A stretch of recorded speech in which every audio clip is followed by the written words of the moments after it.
Saturday Morning Dads. My name's Sean. My name's Curtis. And today we're discussing the 1995 greatest film of all time, Theodore Rex, starring Whoopi Goldberg. What a delight. Curtis, tell me, why did you say this movie was a perfect 10? Well, all-time classic. It looked just based on the poster. Just based on, yeah. Based on the poster and Whoopi Goldberg's filmography up till then. She was a huge star. Huge. This was like post Sister Act. Peak Whoopi Goldberg. This is the mark of. This is a misstep in her career, but we'll get to that. There are reasons why she did this movie. It was beyond her control. This movie came out, critics were like, "Oh, that Whoopi, she'll just be in anything." No, she tried really hard not to be in this. Was it some kind of punishment for a crime that she did, or yeah, that she did against someone? Like, did she make someone angry? Oh, we'll get to it. We'll get to it. All right. I just want to say, for the first time listeners, welcome to the podcast. We enjoy having you here. This is a terrible movie.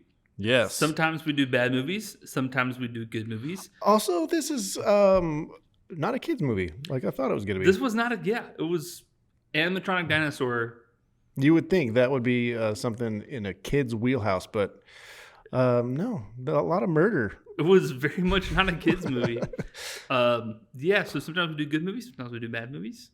Sometimes we do movies we don't know and we find out. That's common too. Very much this one. Sometimes we do new movies, sometimes we do old movies. We just do kids movies and we talk about them. Sometimes we don't do kids movies. Sometimes we do movies that we think are kids movies, but then end up not being kids movies. Yeah, it just happened like twice now, huh? Yeah, that's happened a couple times. So if you want to talk to us about us talking about movies, if you want to critique us or chime in on the conversation, the best way to do so is to leave an iTunes review. Yes. If you are driving right now, go ahead and pull over. Just pull into that empty church parking lot, pull into a 7-Eleven, get yourself something to drink, take a minute, leave a review. We are so thankful that you're going to do that. Thank you. Yeah, but if you're going to critique us, do it gently. Yeah, do it gently. Some people have given us 1 stars. And I got to say, if you came across this podcast early, there were some episodes with terrible audio quality. That was my fault. I'm sorry. We're not professional radio personalities. No. That is the filter I used for the effect. I used a professional radio personality. That's what it's called? No, it's called broadcast. Oh, okay. Well, I mean, I know we sound like professional radio personalities, but we're not. Okay. We're learning. Yeah. Also, if you ever want to watch this or listen to this at your desktop computer or just not on your phone, I don't know. That's what I'm saying. So we're on YouTube now. We got a new podcast host. Our podcast is now also on YouTube. Just audio and a still image, but we might adjust that down the line. And for our friends using Android phones, if you're using the Google Podcast app, it's going away later this year. Google's going to discontinue that app, and you'll have to use YouTube. Yeah. Or some other cast app. I don't care.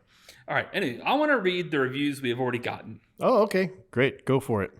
We teased 2 episodes ago that we were going to do this, and we put out a call that, hey, we're going to read all the reviews we have on iTunes. If you listen to the podcast on a different app, leave the review in iTunes. That's the way this works. And nobody left any reviews. We got no new reviews. Okay. And then we gave it an extra 2 weeks and still no new reviews. So here are the reviews we have. Wait for it with bated breath is the title. Every release of this podcast hits my ears like manna from heaven. Wow. That sounds like some someone friendly. Someone maybe we know. Their username is overexcited about everything. Oh, okay. I actually know who that person is. Oh, you do? It was me. I loved that review. Thank you for your review, Sean. That was our first review. You gotta fake it till you make it, right? Yes. The next one is titled "Absolutely a Must to Listen to." These guys are hilarious. They say everything every parent thinks while sitting through endless amounts of series and movies with our littles. I love it. Also you? No, that one was my mom. That is Miss McDonnell is the username. That is my mother. Guys, this is how you have to start, right? Yeah. You can't just wait on the kindness of strangers. You gotta kickstart it yourself. Yeah. So here's one. Great dynamic between. Well, hold on. Okay. Great dynamic between the hosts. Hilarious takes. Honestly, half these movies I've never heard of, but the way the hosts speak about how terribly awesome they are makes me want to watch them. Really great up and coming podcast. Definitely worth a listen. Nice. Was that one you? No, that was our coworker and good personal friend Jessica. Oh, who we did not force to watch it. We did not force her to watch it. Listen to it, I guess. You don't watch podcasts, do you? You can't on YouTube. Can't on YouTube. You can't as of like last week. I got all excited because I thought like our podcast numbers like jumped up. We had a whole bunch of downloads in one day, but it was just YouTube. It was just sucking them up. All right. They are rising stars.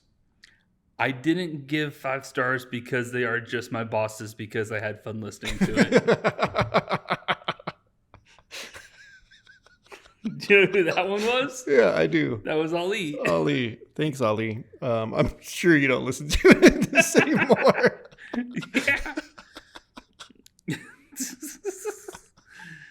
Ali was this guy who worked here that was a bit of a character. It's a good one. He's a hilarious dude. And he would just blatantly be doing client work for his own side projects while he was on the clock. I didn't know that until after he left. I caught him so many times. Anyway, if you go look him up on LinkedIn. All right, here's one from somebody I don't know. It has a name, Sandra D. Dixon. I don't know that name. Wow. I don't know who this person is. This is the first one that's like a real review from a stranger. And it just warms my heart. Half a star. 5 stars. Whoa. Love this podcast. Exclamation mark, exclamation mark, exclamation mark. 3 of them. I love this podcast because each episode listening awesome. I love it. Love it. That's great. Positive feedback, distinct, succinct, to the point. That's what we're talking about here. Thank you very much. All right, and here's our last review. Hilarious dad take, 1 exclamation mark. Hey. Good to know that there are others out there investing way too much hours watching and rewatching their kids' TV shows. Yes, you're not alone. That one was also my mom. Oh, what? She left a review on 2 different accounts. Okay. Well, that's very sweet. She's very invested in the podcast. I appreciate it. So if you want to leave a review, we'll read it in a future episode. Sean's mom can't bear the entire load of leaving reviews. Right now, she needs help. She needs some help. Right now, she does make up about 30% of the reviews. Well, but she's probably out of email addresses. Even if you don't want to leave a review, great place if you want to put in a comment on there about a movie you've seen or an episode you want to chime in on. Great place to do it. Also, if you don't want to leave a comment, you're too shy, you don't want to participate in the spoken word or the written word, please give us some stars. We got a bunch of 5 stars and we got a bunch of 1 stars. We got a 4.1 average. I think we deserve better than a 4.1. Yeah, especially I agree. For like the past 5 episodes have all been bangers. They really have. I mean, we're on a roll. Yeah. Hopefully this one lives up to it. I gotta admit, Sean, I didn't make it all the way through this movie. I made it to the end. I fell asleep for a good 15 minutes. I fell asleep about halfway through, or about half an hour in last night. I fell asleep and tried to watch the rest of it at lunch today and made it about another 15 minutes before I threw in the towel. So this movie, I think we can come to the consensus now, is by far, without a doubt, the worst movie we've ever watched for this podcast. The worst movie we've ever watched in our entire lives. Possibly the worst movie ever made. It's pretty. Is it worse than The Room? I've never seen The Room, so I can't speak to that. I didn't watch it all the way through, but I got the gist of it. This movie is worse than The Room. It's definitely the worst movie I've seen in a very long time. It's the worst movie we watched on this podcast, and this podcast has some of the worst movies I've ever seen. This is hands down possibly the worst movie that was like complete, like where there's no excuse for it going bad. Yeah. There's no, somebody died in the middle of it, we lost funding, there was a national tragedy, a pandemic hit. Like this movie, they had no excuses. They had a big time movie star involved. One of 17 people ever to EGOT.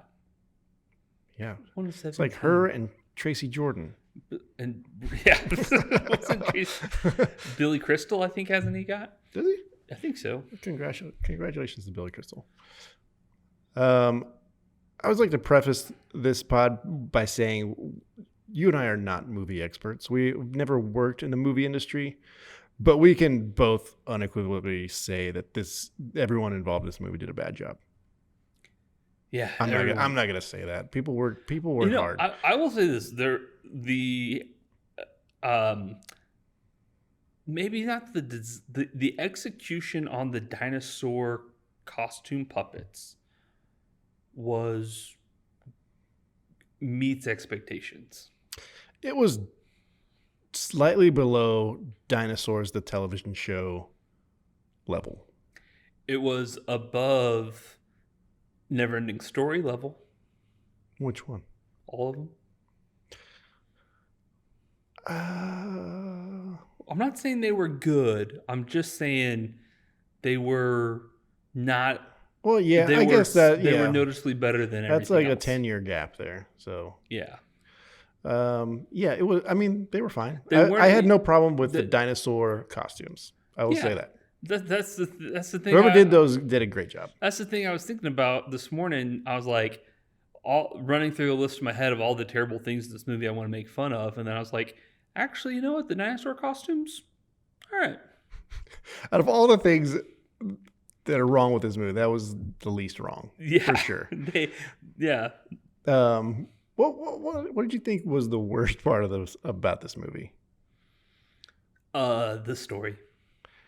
The story and the writing was really bad. Yeah. Every piece of dialogue was clunky. The dialogue, it sounded like nobody had read the script or there wasn't a script. It sounded like people were just making stuff up on the spot. Have you ever seen the movie The Last Starfighter? Oh, yeah. I love that movie. Same writer. The guy who wrote The Last Starfighter, that was kind of like an indie movie. He broke out. And the guy who wrote it? The guy who wrote The Last Starfighter. He didn't direct it, but he wrote The Last Starfighter. He wrote and directed this one. He wrote and directed this movie and then never worked again. Yeah. He only has 4 credits to his name on IMDb, pretty much.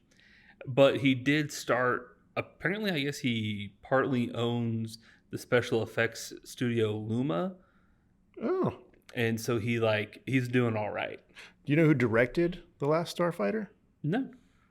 Nick Castle, who was the original Shape in Halloween, Michael Myers.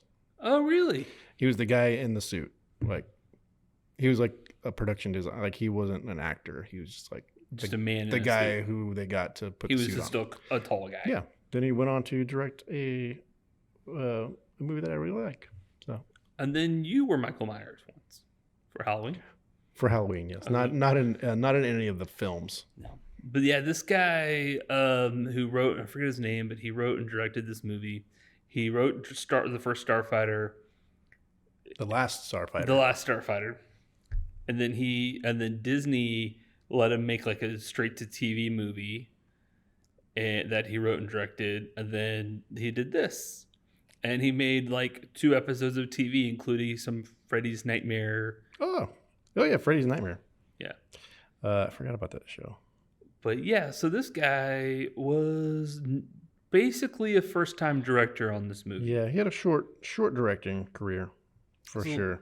So let's get into a little bit of the drama of the movie before we start talking about the drama of the movie. All Okay. right? So 1992, Whoopi Goldberg, height of her powers. Would you like to read a list of every movie that came out in 1992? I will do so now. Okay. She was at the height of her powers in 1992, and apparently she verbally agreed to be in this movie. Verbally, like she was like, yeah, 1992, Sister Act came out. Okay, there you Massive hit. And Big she was hit. huge star. She had her own talk show. She could do whatever she wanted. go. And she verbally agreed to be in this movie. Kim Basinger is relevant to the story. Okay. She had agreed to be in some movie that I forget the name of, verbally. But she backed out of the movie.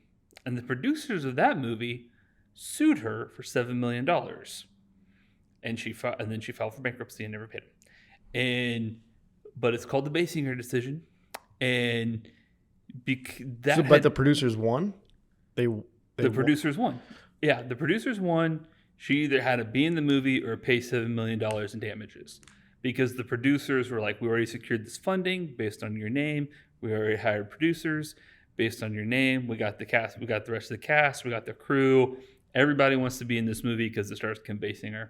You have to give us $7 million or be in the movie. And that was the judgment from the court, right? Wow. So that happened in 1992, which is the same year that Whoopi Goldberg also verbally agreed to be in a movie called T-Rex, which was apparently significantly different from the movie that ended up coming out. Theodore Rex. So the actual details are all non-disclosure, court filed away. You can't. Whoopi Goldberg's never allowed to talk about it. Oh. But something happened that made her want to get out of the movie. She claims she had never 100% officially stated she wanted the movie. She had only expressed interest. The producers said they had same thing.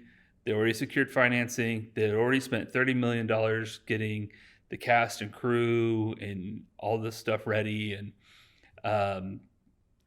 she had to be in the movie or pay them. They wanted $30 million. $30 million. Either be in the movie or give us $30 million. And I'm guessing she knew the movie was going to suck butt, because it does. And so she said that what they ended up settling out of court. And she said, instead of getting $5 million and a percentage, I want $7 million up front, no percentage, and I'll be in your stupid movie. So Whoopi Goldberg does this movie, and then when it comes out, everybody is just like, Whoopi Goldberg made a terrible decision. She'll just do anything. She doesn't care about the art. She doesn't care about her career. When really she did. Yeah. It was either pay $30 million or be in the movie. And it was literally a legally binding decision. Apparently the producers had recorded her saying, they had recorded a conversation where she said she would be in the movie. So that's rough. So that's rough. So Whoopi Goldberg, the entire time she is acting in this movie, she's acting under duress. Yeah. You're like, I mean, it's amazing that she did what she did in this movie under those circumstances. That being said, she really went for it. Like, she didn't just phone. I mean, she kind of phoned it in, but not really. She was playing an against type character. She was by far the best part of the movie, I guess. Oh, she was the only part that was even stomachable. She was the only. I mean, there's some other Richard Roundtree's in the movie. Like, there's some other real actors in the movie, but she's they all suck. Some of the people are not actors. Some of the worst voice acting I've ever heard in my life. Yeah. Anyway, so the movie sucks butt. Whoopi Goldberg didn't want to be in it. And that being said, knowing that backstory, she actually kind of did an okay job. But also, it was terrible casting for her to be in that role anyway. It was not a Whoopi Goldberg role. No, she's playing. She's a cyborg future cop. Who's like straight laced, not straight laced, but like tightly wound. Yeah, she's mean, like not funny. Like it's aggressive. Yeah, it doesn't let her be funny at all. There's like no jokes. She walks like the Terminator at parts. Some parts she walks normal, maybe even with a little bit of swag. Sometimes she walks like the Terminator, and I love the inconsistency there. It's just like, yeah, it's totally against type for her. She's got like cool swagger and like she's loose and funny. Like, yeah, she's a force of personality. And she's literally playing a robot. Yeah, she's a straight man. Yeah, a woman, straight woman. The whole concept that they would have robot police officers that are loose cannons, because she's like a loose cannon. Are they robots? They're cyborgs. Yeah, she just like they talk about her getting rebooted, and they talk about a lot of stuff in this movie. Are you sure your CPUs can handle that? That's a real line said in this movie. Yeah, her partner at the beginning was a real bad actor. The guy, he was supposed to look like super cool and tough, and he kind of had a beer gut. Yeah. Like, hey, I'm pretty tough. I'm pretty hardcore. And I got a big old belly. But this guy, like, you can't pull off a leather jumpsuit with even the slightest bit of beer gut. No, it was like tight leather jumpsuit. Not flattering on anybody, really, unless you are just swole jacked. Then still really doesn't look great. Hey, speaking of swole jacked guys in leather. Yeah. Have you ever seen School of Rock? Yeah. You know how at the beginning he gets kicked out of the band? And they bring that hunky dude, and at the end he's playing the guitar. Yeah, with the jacket that only has sleeves. Yes. Yes. You must have seen the movie recently. No, I always try to do that dance that he does with the bass. He is a district attorney in Texas. That actor became a district attorney. That's so awesome. Yeah. Where did you find out that little tidbit? Instagram. Oh, man, that's so good. That guy's Tyler County. That guy's very funny. And you know what? He's still pretty hunky. Well, yeah, you don't just become unhunky all of a sudden after you're in a major motion picture. Yeah. That guy was funny. That one part and one character in School of Rock was better than all of Theodore Rex. Yeah, I gotta say, man, I would give School of Rock a higher grade than Theodore Rex. So Theodore Rex got 2.4 stars out of 10. I cannot imagine that being true. Yeah, it did. 2.4. It should be 0. Here's some of the review titles. An Abomination. Theodore Wrecked. Oh, man. I wish I thought of that. Jurassic Dork. That's so accurate. It's so accurate. Let's see. Sorry, I can't read some of these on a family show. This is a family show, right? Yes, I think it's a family show the way Bob's Burgers is a family show. It said, Whoopi Goldberg is almost always worth watching. Almost.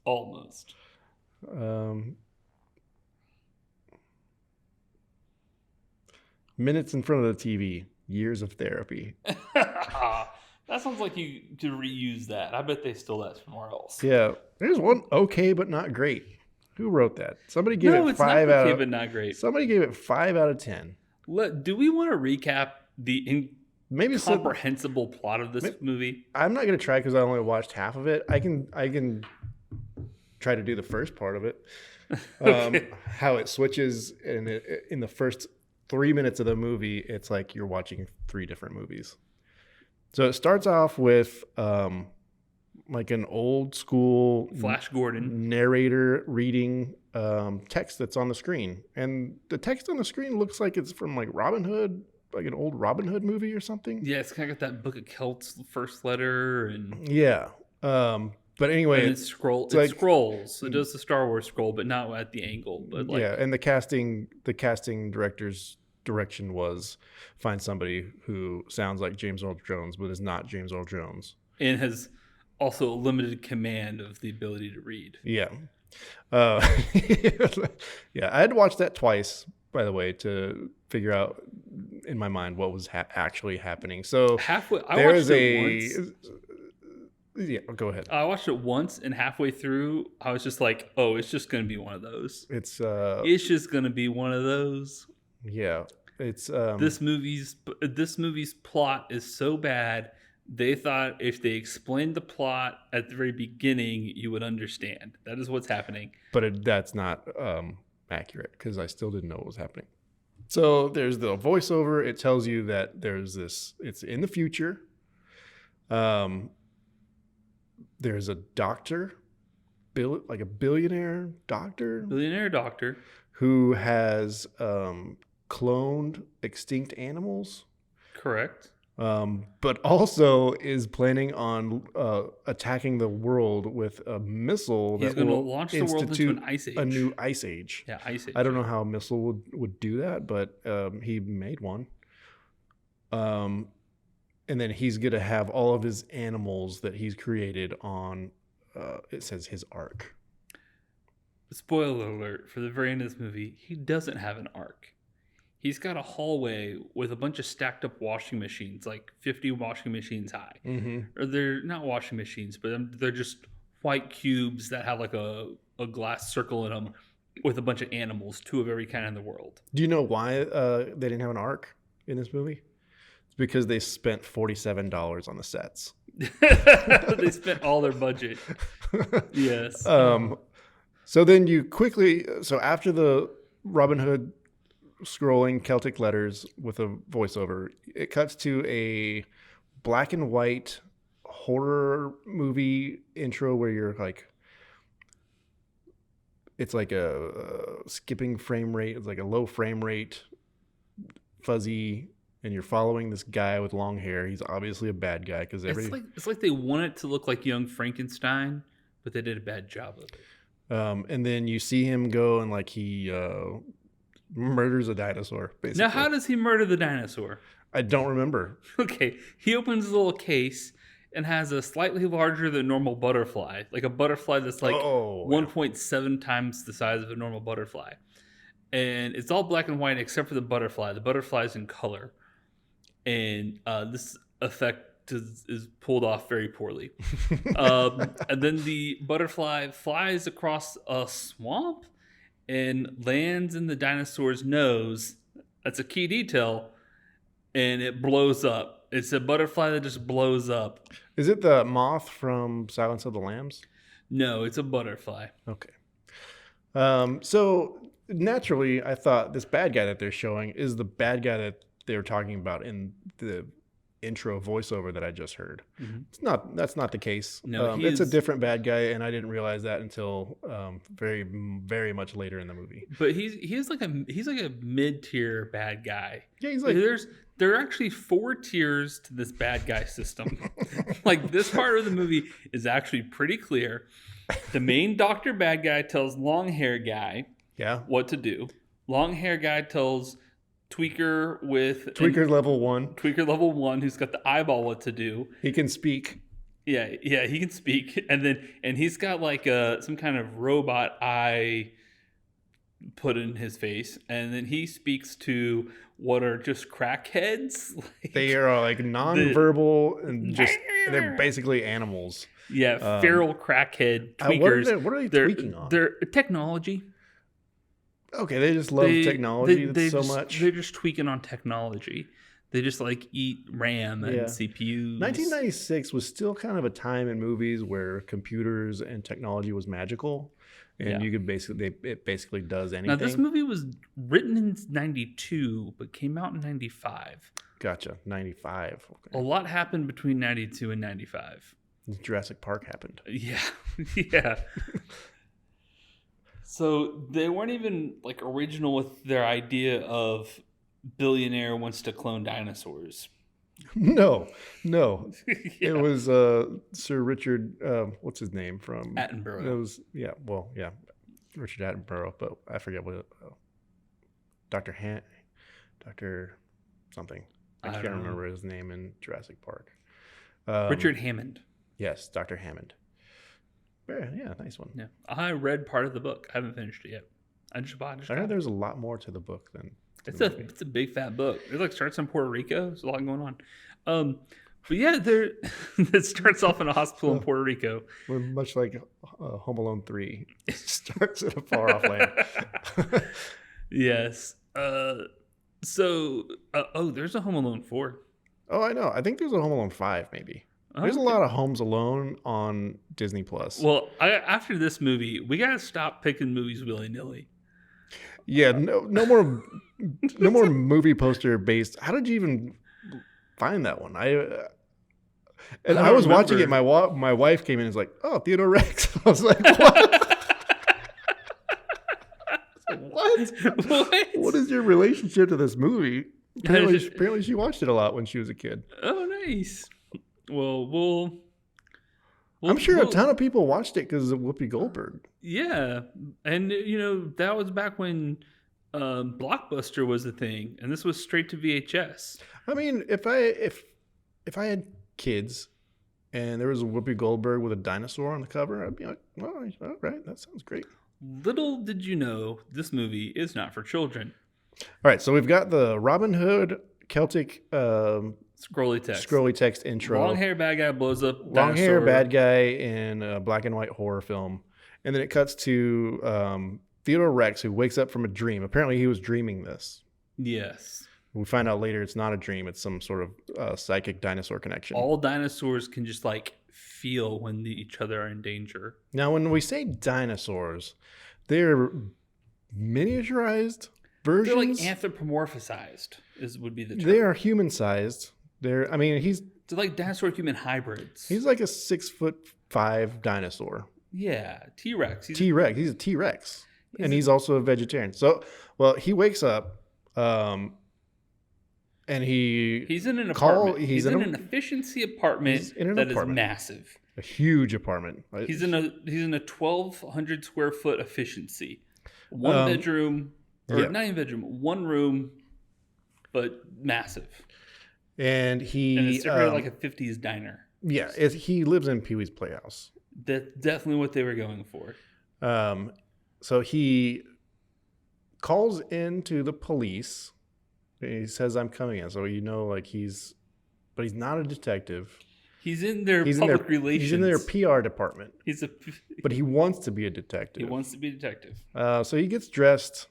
He's muttering to himself the whole time. The entire time. And it's all, you can tell it's all ad-libbed, and it's not funny, and it's not relevant at all, and it makes no sense. They show him taking a shower. Then also inside the shower, they just show a shower, like a clawfoot tub with the drapes closed and its tail sticking out and gallons of water falling on the floor for like a whole. And before he gets in the shower, he puts his rubber duckies, like 3 or 4 rubber duckies in the shower. You don't take a shower with rubber duckies. That's some continuity error right there. I hate it. So, yeah. So he's got this. He's just stomping on top of duckies in the shower. And they show him taking this shower for at least 3 times as long as I've been talking about it. So it's shifted to this slapsticky, trying to be funny, but not funny. And this is why, okay, so this is for kids. This part was for, it's like they were trying to make 4 different movies. And they had like 4 different people who had different ideas. No, they just had the Starfighter guy. Yeah, he wrote and directed it. It should be the continuity should be like pretty solid. He had total auteur level control over this film. I wonder if Whoopi came in and like threw her weight around, or I think she did the bare minimum. She probably just came in and did the bare minimum. She stayed in her trailer. So I don't know if that's the kind of actor she is at all, but so he goes. He doesn't go to the police office or anything. There's no police station. He goes straight to the scene of the crime. Straight to the murder scene. Yes, and then I think before he gets to the murder scene, we see what Whoopi's up to. Yeah, we cut to the cheapest looking set I've ever seen. It looks like the backlot at Universal Studios where they do the stunt show. It looks like they wish they were there. Yeah, they're behind that. Honestly, I participated in the construction of sets during high school and college. The Richland Community Theater Department, so much better than this movie. Yeah, it was basically like, You could like see they did the it on like lines. a elementary school cafeteria It's stage. clearly filmed inside, and they're trying to do a whole cityscape. And it's just obviously painted on cardboard. It's got and stuck big up. Schumacher Batman vibes. Yeah, they wanted this to be a big They wanted. it was trying to be Demolition Man. Yeah. In parts, and it was trying to be Pee-wee's Playhouse in other parts. In some parts, it was trying to be that depressing Harrison Ford movie. What's that one? Blade Runner? Yeah, some parts. Yeah, it was trying to be that, and it was not. So they're on the rooftops, and then they're trying to stop someone from stealing a truck. I don't know. I don't know what they were trying to do, but so these tweakers, they scrap cars for parts to get their technology drug money. And they will scrap cars for parts while they're still moving? Yeah, that's what it seemed like. I didn't know what they were trying to do, but they were like hijack. They were on skateboards. They were on motorized skateboards. That part was pretty cool. They had little like gasoline motors on the back of these Mad Max skateboards. And everyone in this city, the city is called the Grid. Everyone that was one cool detail. Everyone just drives vans. That's true. That's true. There were only vans in the stupid only movie. yellow vans. Yeah. Or scooters. Yeah. I think they probably only drove the same 2 yellow vans, and they just swapped them out. But so yeah, the cops are Whoopi and her partner. What's Whoopi's? Her name's Katie. Katie. Oh, she had a like a hardcore mean guy last name. You recount the harrowing tale while so they're on the roof of this building waiting for this van to come by. Coal train, yeah. And they're like, we're gonna, and the guy's like giving her a hard time. They're both cyborgs. I don't know if they're cyborgs or fully robots. I think they're actually fully robots is the impression I got. None of their costuming indicates that they're any part of robots. They just touch their ear and talk to a computer. The computer is not visible. And it's like Ziggy on Quantum Leap. And it's like, I don't know that reference. But the thing I was thinking is like, if you're a cyborg and you can like talk to a computer to get all the information in the world, like the internet, but I guess this movie predates the internet by a bit. No. 92? Internet was around in 95. But yeah, well, this movie was conceptualized in 92. They could throw in some bits about the internet. Well, I'm just saying, why would the cyborg have to talk out loud and then have its robot brain talk back to it? Why wouldn't it just all be internal? Because the cameras need to hear that. Like the sound guy needs something to do, right? It's exposition, but it is also stupid. Anyway, her partner's giving her a hard time. Like, are you sure you're ready to be back out here since they last wiped you? Yeah, because like, they let these people go, right? They got away. Eventually, yeah. But she's like, she like shoots a grappling hook into a building. That's just wanton destruction of they definitely cause more damage than they've saved. And he's like, are you sure your CPUs can handle this? And that line I'm going to use for the rest of my life. That's great. In meetings, just like, yeah. Are you sure your CPUs can handle this? Or next time I'm like trying to do a return at Best Buy, and they're like, oh, hold on, let me look up when you bought this toaster. You're sure your CPUs can handle it? Anyway, I dabble in a lot of toaster trading. Yeah. I got some futures and options in toasters.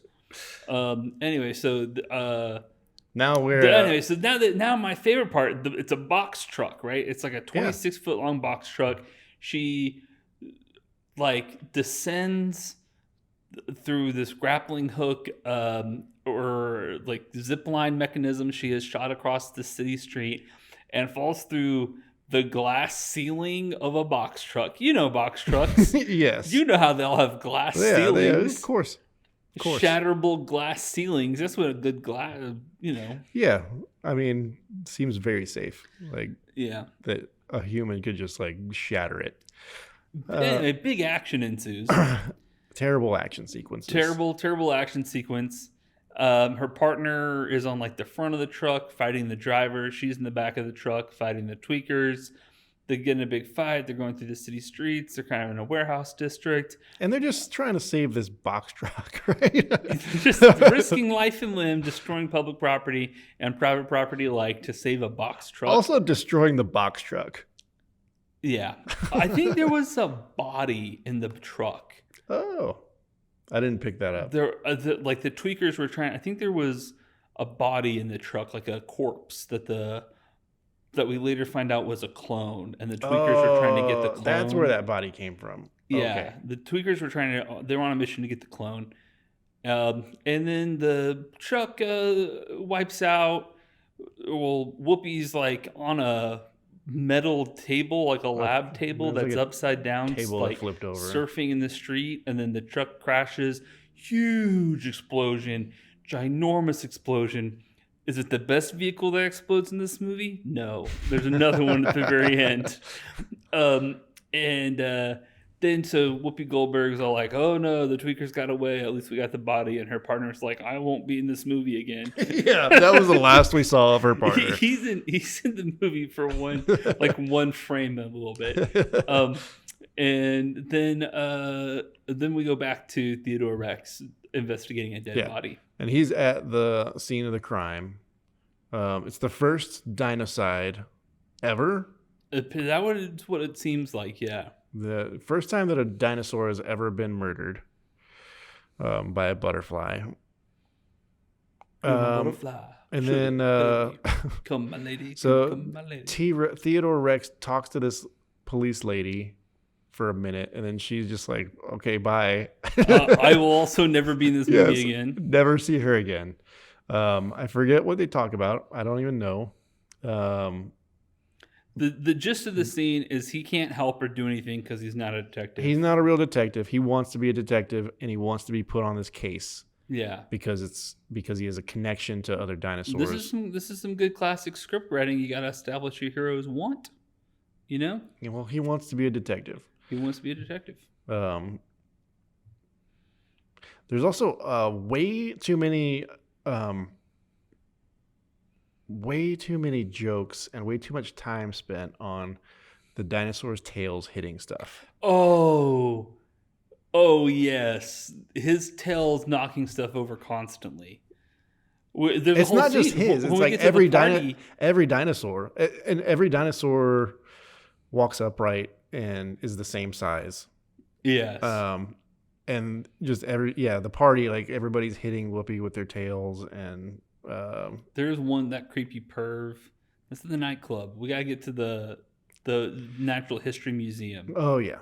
So Theodore Rex. It's the party first, right? Yeah, the party. So the Theodore Rex, party.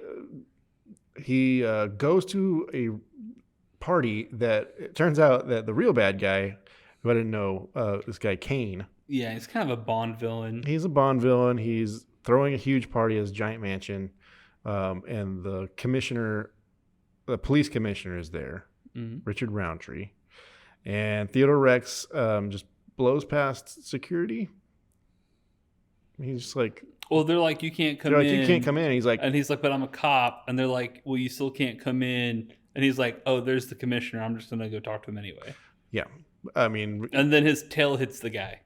Yes. His tail is hitting everything this whole scene. Whenever we're not describing his tail hitting something, his tail is like knocking over a lady's drink. And then he hits a lady's bottom with his tail. Yeah, and she pours a drink on the guy standing behind her. Classic. So classic. But scenes like that, you're like, why did you why bother spending time to film that? Like a bouncer trying to stop him, and then he's like, I'm gonna go in anyway, and then just goes in to show how determined he was. He won't let anything stand his way. But he's just like, he's also kind of a dummy. Like he's just like muttering to himself all the time, and like can't really talk very well. He's a schmuck. Kind of. I mean, He's but not he's like well-spoken. he's like He's not halfway. witty. Like he's kind of just he's not that dim, but he's not smart. He's just like unlikable. not likable at all. Terrible character, very terrible character. Anyway, he goes in and finds the police commissioner. He's like, I gotta be on this case. And the commissioner's like, well, I'm at a party. I'm like, what are you like? Why are you here? How'd you get past the bouncer? And then some other bad guy who we've already discussed the 4 main bad guys. Yeah, I don't know. I didn't get far enough to understand who this bad guy is. Okay, he just does some stuff and then dies. Is he like the police commissioner's personal assistant or something? No, like his buddy? He's like the business manager for the Bond villain. Okay, he's in that camp. Yeah, I thought he was with the police. Because he No. was just casually standing by the police commissioner as they were discussing police business. He's like the he talks to when the big Bond villain doesn't want to talk to the police, this guy does it for him. He's the chief operating officer. That's what it is. So this guy basically convinces the commissioner to let T-Rex investigate this, let him have a murder investigation be his entry point into the police force. Yes. So he's not going to be a cop. He's going to be a homicide detective right away. Right away. He convinces the commissioner to pair him with Katie Coltrane, who is a loose cannon. The loose cannon cyborg. Cyborg who is out of favor with the commissioner, apparently. Yes. And she's a loose cannon. So that happens. Then they leave. They go outside, and they're like, "Oh, this is your partner." And not Katie Coltrane, Whoopi Goldberg, but her partner from earlier with the beard gut steps up, and he's like holding a shotgun and chewing tobacco, and the camera's all down low, shoot him at a high angle and making him look Was that awesome. him? Yeah. Oh, okay. And there's like slow. I didn't catch that. And they're like playing Crazy Train by Ozzy or something. I don't know. They didn't pay for that. They're just trying to make him look cool. This movie wasn't cheap. This movie was $45 million. I don't know where it went. They spent $45 million on this movie. Well, didn't you say that they had to pay Whoopi $30 million? They had to pay her $7 million. Only $7 million had to pay $30 million or be in the movie.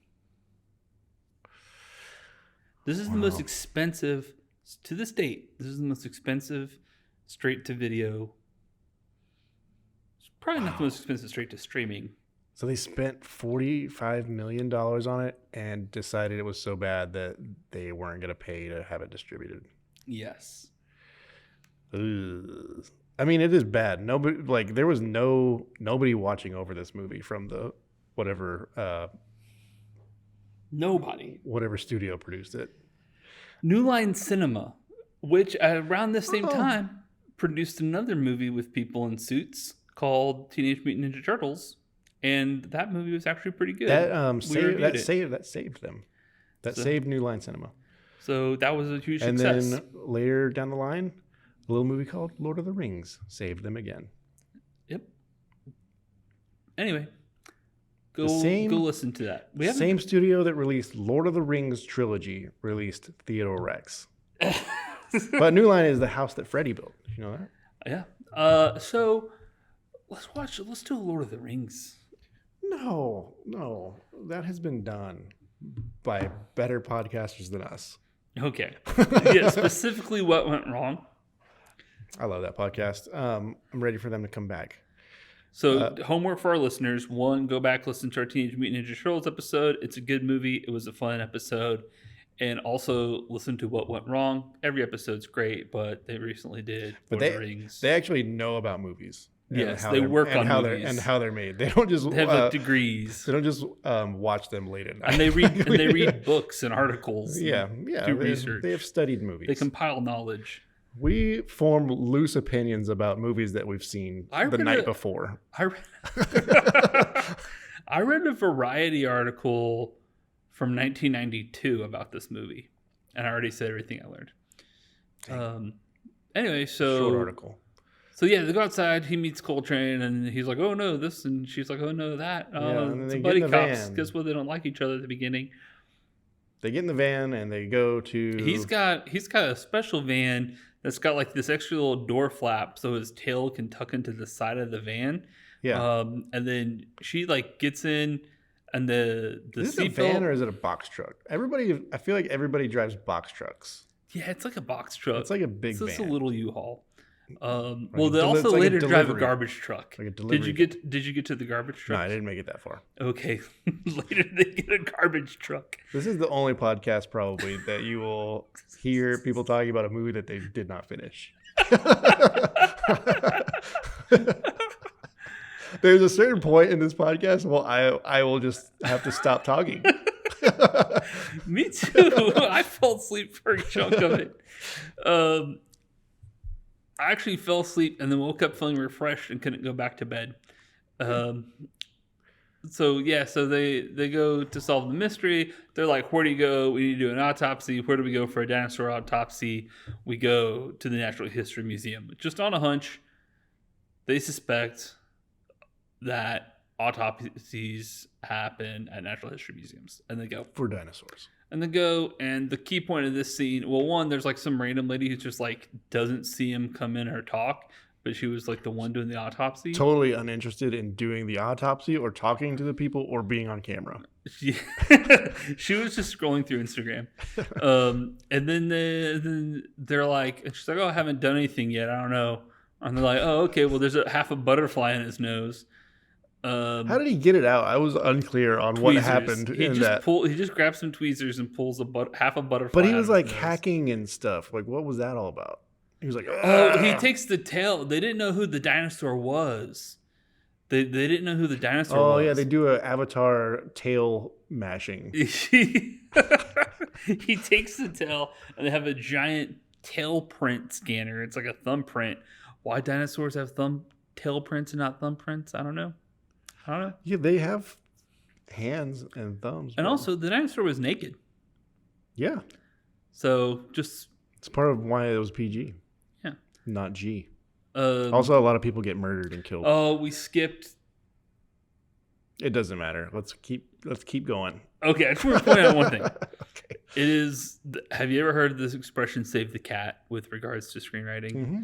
So, they have the laziest save the cat moment in this, where Whoopi Goldberg just randomly bends over and picks up a stray cat and then gives it to a little kid and is like, hey, feed this. Oh, yeah. Hey, yeah. And the kid has never acted in his life and seemed like maybe he didn't even know he was in a movie. Yeah. And then the kid's like, hey, you want to meet my dad? Yeah. I want to hook you up with my dad. You come here all the time and I keep trying to get you to meet my dad. And then he's like, hey, I'm going to be at the park tomorrow doing some skateboard tricks or something. My birthday. Why don't you come by? And then he asks her like 6 times to come by. Yeah, he begs her. And she's like, I don't know. I'll try. That was like a large part of the movie. No, it was we gotta set up that little kid. We got like 15 seconds of him asking and her like him hawing if she's gonna be there or not, and then him asking and begging. And then he's like, please, and she's like, I'll try. And he's like, no, but please. And she's like, I'll try real hard. All right, well, you gotta be there. You gotta be there. My dad won't be there. He even says that. My dad won't be there. And then she still doesn't say yes. She's like, nah. I'll try. I'll try hard. I'll try. It means I'm not going to be there, kid. Let me get back. And then she gets into a box truck. Yes. Her police car is a box truck. Into a box truck. Her police car is a box truck. In the future, they found the most valuable form of transportation are those new all-electric Amazon trucks. Just everyone drives a FedEx van. Yes, that's basically, yeah. And then it's kind of like the cool cars in Blade Runner, except for the exact opposite in every way. And then then she meets Theodore anyway. They go get the butterfly and they do the teleprint, and he's like, "Oh, I know this guy," and she's like, "Oh, you guys all know each other." And then this is where the first I was like, "Oh, are they going to do a thing like?" The dinosaurs are an allegory for immigrants or people of color in the 40s because it's trying to be a film noir like the 40s. Kind of. They're trying to do. They abandon it quickly, but they're about to do it for a minute. Yeah, they try to. It's like it goes in and out of trying to be a film noir detective story. So this is the most film noir detective it is. They're like, okay, so his wife is a singer. The guy who got murdered, the dinosaur who got murdered. The dinosaur got murdered. His wife is a singer at the dinosaur club. A lounge singer. A lounge singer. I like the Coca Cabana style. Which I wish we lived in that era. I would go to cool nightclubs like that. I want to see Desi. Yeah, you gotta be somebody to get in there, though. Well, they just don't have those anymore. No, they don't. I wish they did. I'd go. Copacabana doesn't exist anymore? I don't know. I don't know either. Anyway, so then they go there, and it's mostly dinosaurs. There's a few people hanging out, but this is like and they established this is like the dinosaur part of town. It's like the dinosaur district. Yeah. How many dinosaurs are there? How many dinosaurs did Dr. Kane create, or I don't know, however he did that? Apparently he knows them all personally. He recognized Teddy. Yeah, from his DNAs. Yeah. So did he create all these dinosaurs, or did they reproduce? Is this like the third generation? I think this is the first generation. Okay, so he just made a bunch of dinosaurs. Yeah, like a couple hundred. Like a and they also established that he is like brought back to life whales and other elephants, other extinct species. And he had just announced the next one he was going to do is raccoons. Baby, raccoons are never going extinct. No, those things They're outliving every other mammal. I want a pet raccoon so bad. Guess what I'd name it? What? Guess. If I had a pet raccoon, guess Rocky Raccoon? I was going to go with Bandit because they look like they're wearing little masks. But yeah, so they go to the club and they get a table and there's a super pervy like Triceratops who's like really likes, what do they call them? Soft skins? Yeah. So the dinosaur slang for humans is soft skins. One, she's not a human. She is an android. But he's into it. And he just makes weird noises. And like flutters his eyebrows because he's a puppet and that's what puppets do. But the noises were very grunty. Yeah. Gargly sounds. Very pervy sounds. Very wet, pervy sounds. And then she's like, I just can't be in his line of sight anymore. I'm getting out of here. She gets hit by a bunch of dinosaur tails. Yes. And then there is a sexually attractive T-Rex woman. She's not, though. She just looks like a T-Rex with some lipstick on and a dress. Oh, really? I didn't think you'd disagree with me on this point. Really? No. It was the dumbest. It was so stupid. The worst musical number I've ever heard in a movie. I don't know if anybody wrote that song or if that actress just made it up on the spot and just like. Well, considering it was all voiceover, she would have made it up after the spot.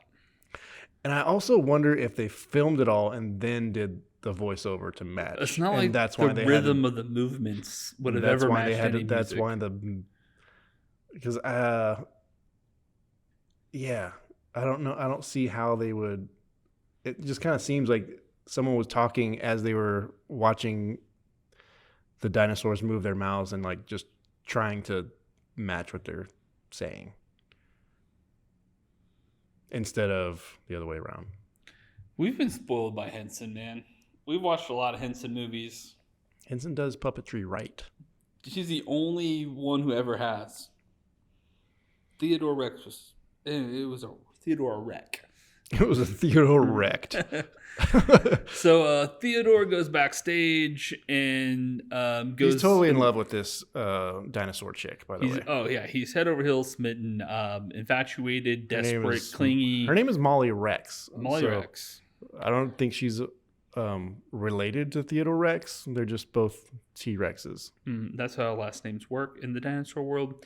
And then he goes backstage and he's like, I'm a cop. And they're like, oh, you can immediately go into this dressing room. And Whoopi Goldberg comes with him. And then he's like, hey, your husband's dead. And she's like, oh, no, I'm so sad. Guess what? He's not my husband. He's my roommate. We can be in love too. And then she falls in love with him almost immediately, and he also has no personality or charisma. He has no riz. It makes no sense that anybody would ever find him attractive, let alone the sexy T-Rex who is the star of the Code. Maybe he was a really, really good looking dinosaur to other dinosaurs. Oh, maybe. I guess it's hard to tell. He looked like he was made entirely out of goiters.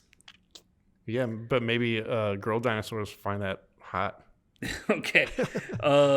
And then they're like, oh, I'm going to walk, or then it's time to leave.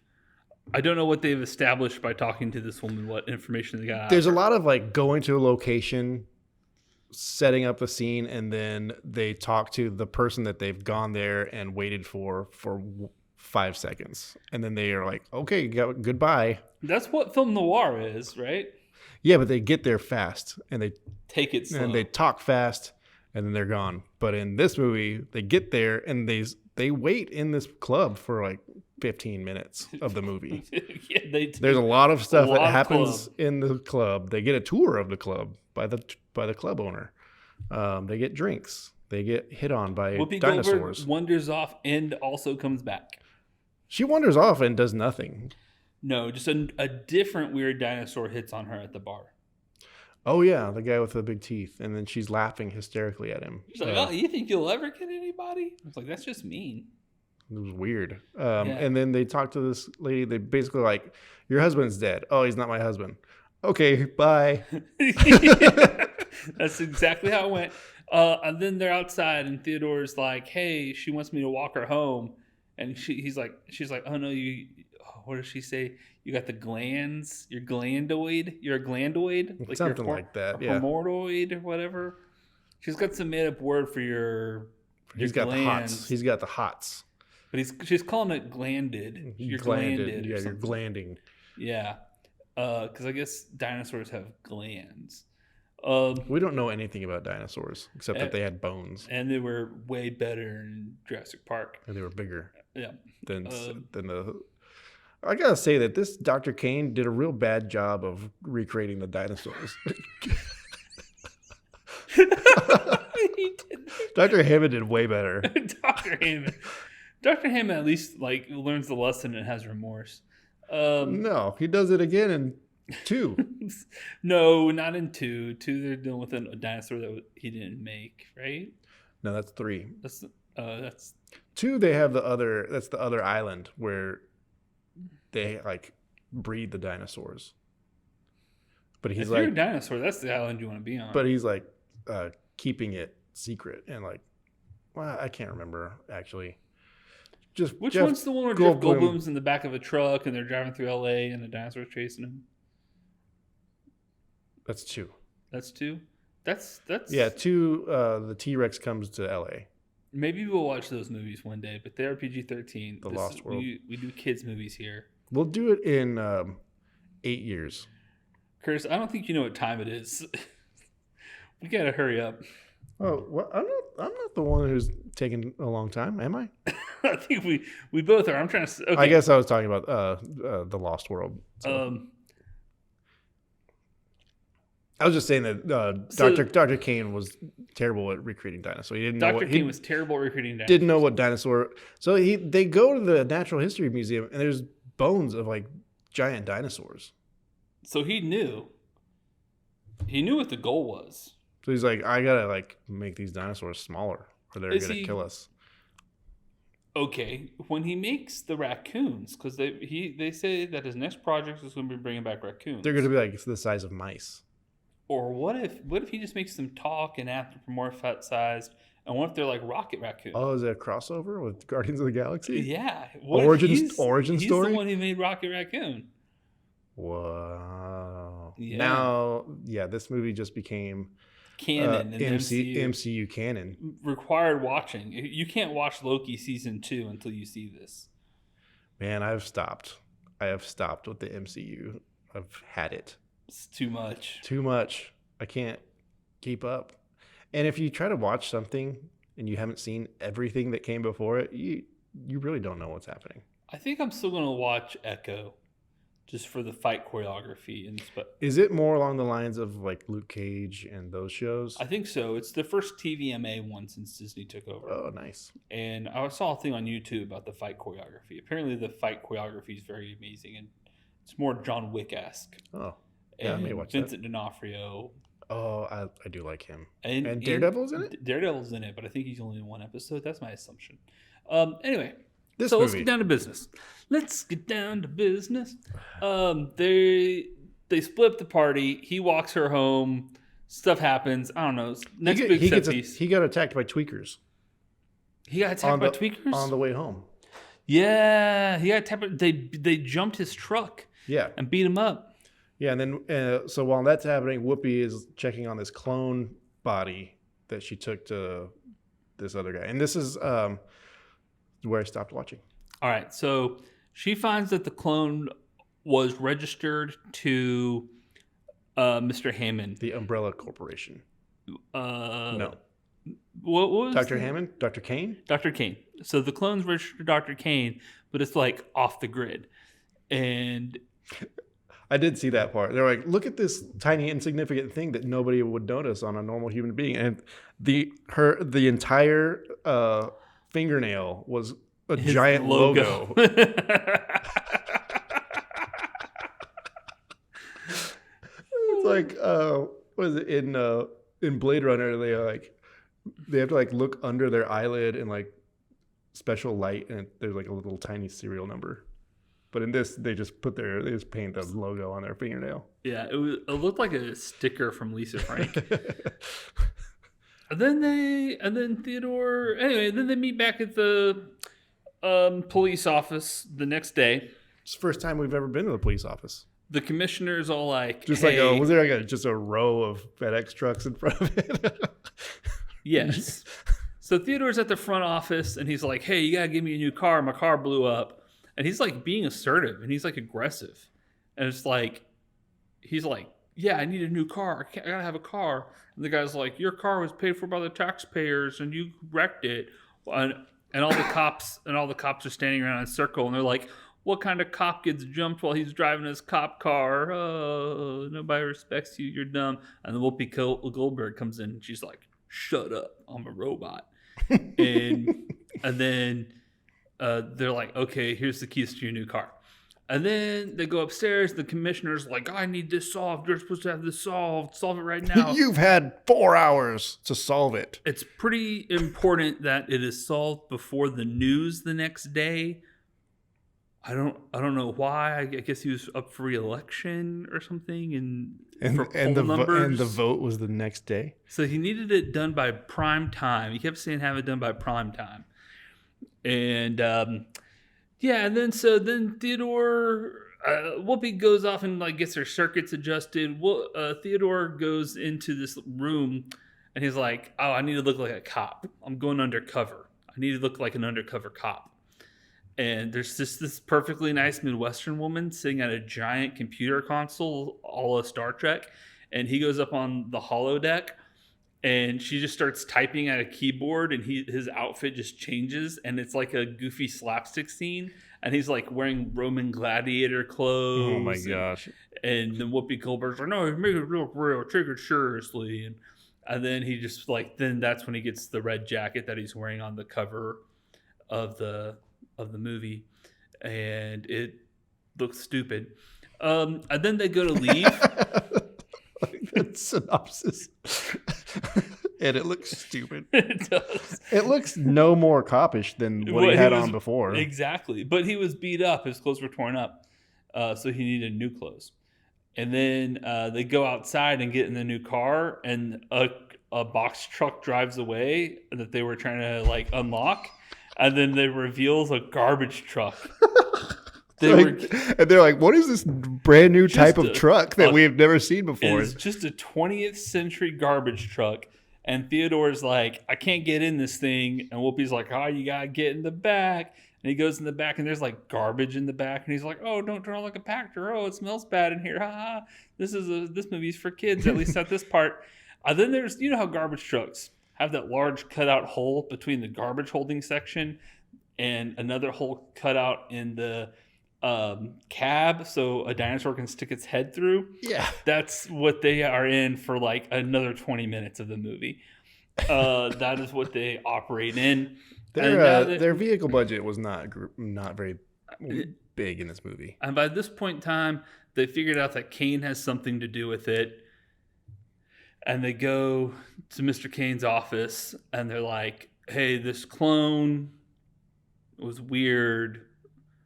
And they did the same thing as the as the nightclub scene. Big long scene getting to they got to go through security. They're showing him go through security. His doctor, we didn't mention the doctor. Also in the bad guy camp is like a sexy Barovian woman. Oh yeah. Wait, not Barovia is a made up country.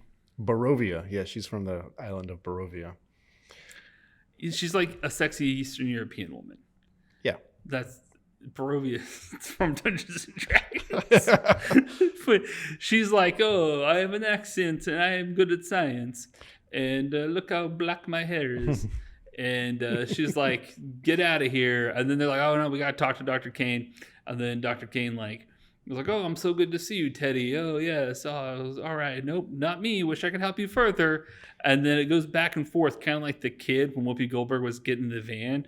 They're just like, are you sure there's nothing you can do for us? He's like, I wish I could. And they're like, do you have any clues? He's like, I do not. And they're like, what could possibly have this clone be linked to you? He's like, I don't know.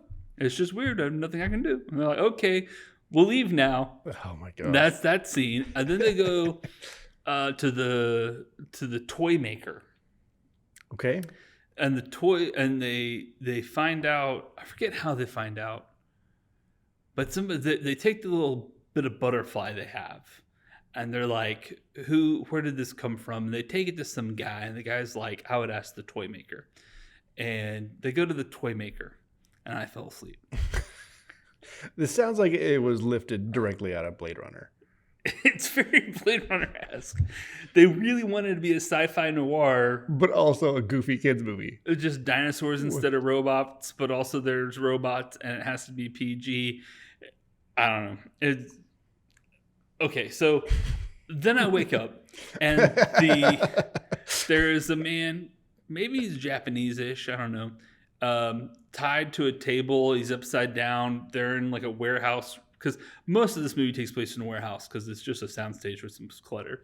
And he's like upside down, kind of, and like there was clearly a fight, and I don't know what happened. And he's like, oh, that's the guy who says go to the toy maker. That's the guy. So that's just that guy. Says, another wasted scene, it sounds like. So that's the guy who says go to the toy maker, and then they go to the toy maker, and then I fell asleep again. And then I wake up and clearly things have happened, but I paused the TV and I was like, oh, only like 10 minutes has passed. And now they're going back for the final confrontation against the bad guy. And so the toy maker told them probably that Kane had hired him to make this butterfly bomb. Yeah, I guess. I don't know. But they go to Kane. They're on their way to Kane. And now there's a ticking clock. They're like, oh, there's only 12 minutes before this bomb goes off. Starts. Did they ever explain why the murder weapon had to be a butterfly? No. Why the toy maker did have other little animals. He did have like other little bugs he'd put bombs in. I did see that. Okay. Vaguely. Also, in the scene with just the bad guys, they kill the COO. They kill that guy. The COO. They killed him. The guy we didn't know who's on the police chief earlier? The police chief. They killed him. They killed his him friend. With freezing technology. So there's some and the bad guys have this exposition bit about how there's these fish that get frozen every winter and then they thaw out in the spring and they can stay frozen for hundreds of years and then thaw out and be just fine. And Mr. Kane has harnessed this enzyme. That's the word they use. And anybody he has given this enzyme to will be frozen during the next ice age, but eventually thaw out just fine. And so just him and his lover / doctor has taken this enzyme. and the whole rest of the world's gonna die, and he's like giving this to all his animals on the ark.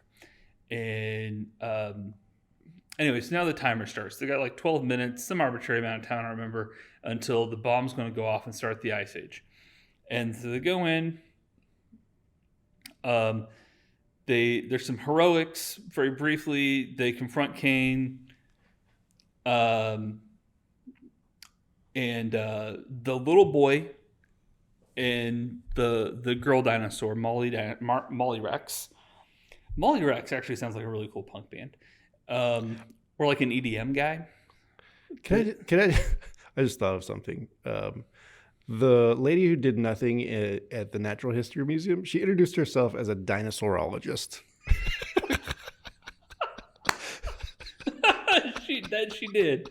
That she did. Sorry, that just came to my memory. So so here's the setup, right? They got Molly Rex and the little boy. Oh, did you see the scene where she goes? Nope. Okay. Where she goes to? Did she go to the birthday party? She goes to the birthday party. No, she goes to the birthday party late, but the little boy had been kidnapped by the tweakers. Okay. How did they kidnap him? Do you think?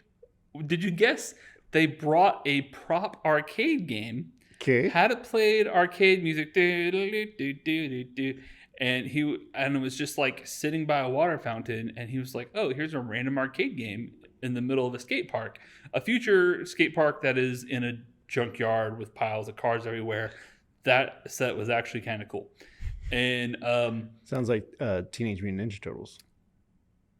No, it wasn't It wasn't skateboard skate park. It was rollerblade hockey skate park. Oh, okay. Oh, and there's the Theodore's like, "Oh, I want to play," and they're like, "Oh man, are you any good?" He's like, "Yeah, give me 3 balls," and he puts them on the ground and hits them with his tail, and they all go in the net. and then everybody goes in a circle. And I'm talking everybody. I'm talking 60 11-year-olds on rollerblades. They all have face paint. They're like something between the Lost Boys from Hook and like Mad Max, and they're in a junkyard on a court, like a roller hockey court, going in a circle chanting Theodore, Theodore.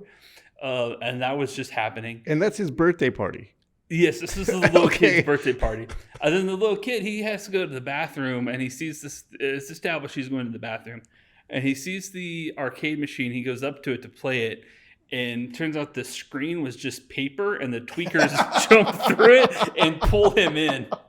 And then they keep him there because then like 20 minutes later, you're in the castle of the bad guy, and they wheel in a dolly, and on the dolly is the arcade game, and they pulled the boy back through, and then the main tweaker with the cyborg guy comes out too. He was just like in the arcade cabinet holding him for the whole transportation. They couldn't have just waited in the bathroom for him or something. I don't know. I don't know why the tweakers had so much foresight to bring an arcade game. So here's the setup.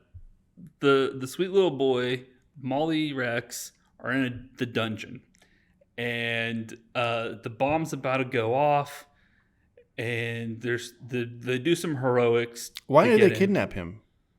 Leverage. Okay. Because they thought they were getting close to him. Yeah, they thought they were getting too close. That's why they killed the COO guy, because his idea wasn't working, and they froze him. And that was actually some pretty competent special effects. And the special effects, it was practical special effects that made him look like his ice. Mm-hmm. It cost $43 million. I was like, I was like, hey, that actually looked pretty good. That's like makeup or whatever. That looked pretty dope. And then so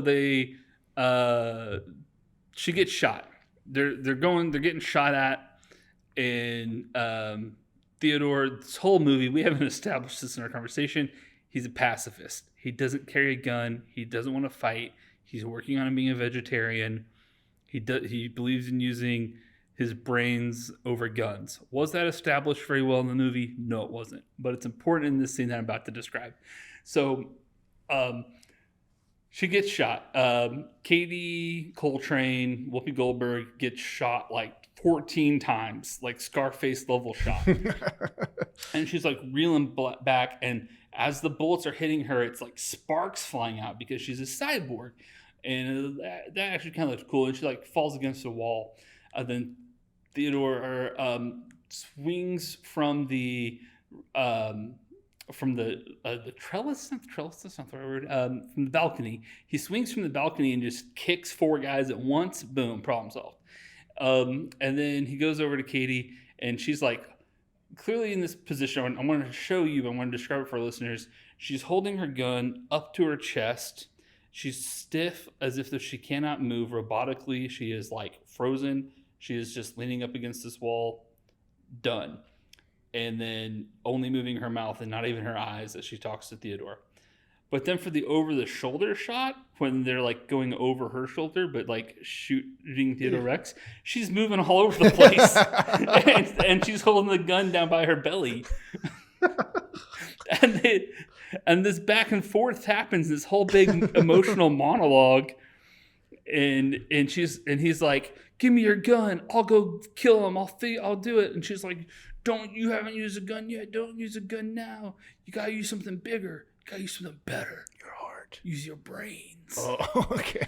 Dude, T-Rexes famously have tiny brains. And this one's no exception. And then he goes, and so the bad guy has like now left the building. But the kid and Molly Rex are in the dungeon. And he's trying to just randomly hit codes. It's just a 9, just 1, 2, 3, 4, 5, 6, 7, 8, 9. Press the buttons to get in. And he's just like guessing, and he can't do it. And then he turns around and his tail slaps it. And it's the right code. It opens. All those tail slapping all those tail slap jokes pay off. All the tail slapping jokes pay off. And then he runs outside, and it's like a mountain or a hill going down below the castle, and the bad guys are in a Jeep, and they're driving away, and he can't run after them, but he like grabs, apparently he's got super strength. This has not been established in the rest of the movie, but he grabs an iron bar off the fence, bends it into a grappling hook, happens to have like 50 foot of rope, and then as the car's coming back down the cliff in front of him, he swings the grappling hook and perfectly nails it just in the back of the seat of the main bad guy. Throws the rope over a tree to use as a pulley and pulls him so hard the seat comes disconnected from the Jeep out, and pulls him up in the air, and it's like basically like, hey, you're going to jail. And then the tweaker guy driving the Jeep goes and goes off the road and runs into the ricketiest old little wooden billboard. Like, massive fireball, huge 75 foot tall mushroom cloud fireball. That's awesome. I love that. And then they're at the end of it, they're at a funeral, and I don't know whose funeral it was. Wasn't there a funeral for the guy who got murdered? Yeah, they show the funeral for the dinosaur that got murdered. They actually made a big deal. He didn't have a funeral. Dinosaurs don't have funerals. They have recyclings, where they like liquefy them, turn them into green goo, feed it to roses, and everybody takes home a rose. Ooh, so they're cannibals. That was what they happened. But anyway, somebody else was at this funeral, and I don't know. Or no, wait, no, it wasn't a funeral. It looked like it was in a graveyard. It was outside. It had the trappings of a funeral, but it was a ceremony to make, and I was very confused while watching this too. I was like, why are they making Theodore a detective at a funeral? And then I was like, oh, this isn't a funeral. It's a promotion ceremony in a field with a bunch of people dressed in black, and I don't know.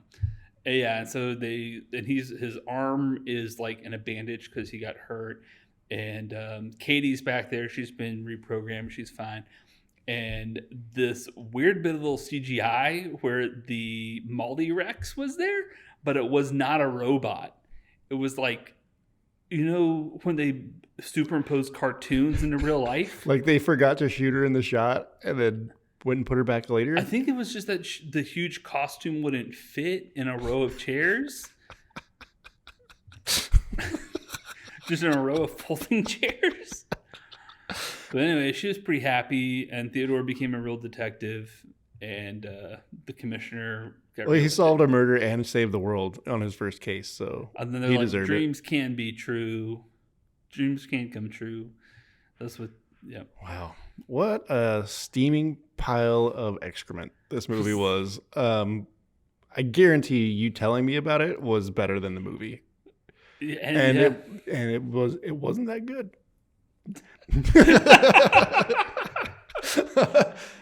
I just love how at the very end the tail slap bit paid off. I was like, well done. They had been setting it up. Well done. It's like that was their only objective. It's like by making this whole movie, it was just like, we got to get those tail slaps in there. It's going to pay off. What if we do this crazy movie where a clumsy dinosaur is tail slapping people all day long, and then he saves the day with the tail slap? All right, we can work with that. Let's build a story around that. Yeah. What a goofy movie this was. The Goofy movie was way better. The Goofy movie was pretty good, actually. Oh, we should do the Goofy movie next. Millennials love that Goofy movie nostalgia. Yeah. Do they? Oh, yeah. I see it on Instagram all the time. I'll do the Goofy movie. I like the Goofy movie. Oh, yeah. I love it. It's a good father-son story. I have a son. Yeah, you do. Yeah. The Goofy movie will make me cry. The part where he heats up the can of beans with the car lighter. Man, I haven't seen the Goofy movie in a very long time, so I don't know what you're talking about. Well, it's a good scene. We'll talk about it next time on Saturday Morning Dads. Just kidding. This is not the end of the podcast. Well, how many T-Rex tails do you rate this?